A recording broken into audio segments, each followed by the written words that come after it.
Under there, that's where the CPU is.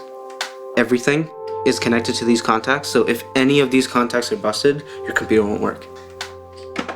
So if we think of like a human body, the motherboard is like a skeleton, and the CPU is like the heart, and the GPU would be like the brain. There's a lot more effort in building a computer and understanding it than I initially expected. Definitely makes me appreciate it more. My name is Abhishek. I'm 19 years old and I live in Mississauga, Ontario, Canada. I always really had like an affinity for computers, so I decided that I would go into computer hardware engineering. So I just wanted to see what they would do in like a typical pre-built PC. Honestly, I feel like mine is much more organized. Building CPUs and APUs, it's all math-based.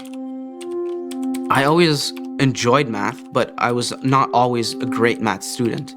So I would understand these concepts, but I could never apply them correctly. I wasn't happy with my grades in grade 8. I knew that to become a hardware engineer, I need to bring my marks up. I had friends who were in Kumon, they were blazing fast, so I told my parents that I need to go to Kumon. Kumon boosted my self-esteem, basically. Every time I saw a math question on a test, I would be like, oh, I know how to do this.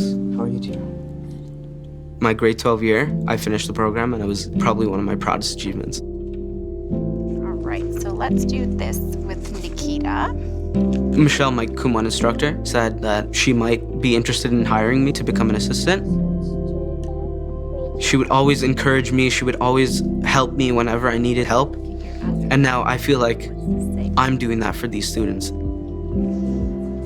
Knowing how to do it is great, but knowing how to do it efficiently and fast is much better. Seeing their face when it clicks, I think was one of the most satisfying experiences. My family is from India. The summer after grade 11, we were planning on going to India. And when I got to India, every day I made it a point to finish my Kumon. And my grandpa, he would see me there working with like a smile on his face because he was so proud. My parents, they obviously still miss India, but they knew that if we wanted to do anything with their education, we needed to go somewhere else where it was more accessible. They decided to move to Canada. If it weren't for my parents, I doubt I'd be the person I am today. I want to keep doing engineering, but I feel like I'm getting more keen on teaching. Working at Kumon made me realize how much I actually love helping students. What I learned in engineering will help me teach these students. Every day, I look forward to going to work.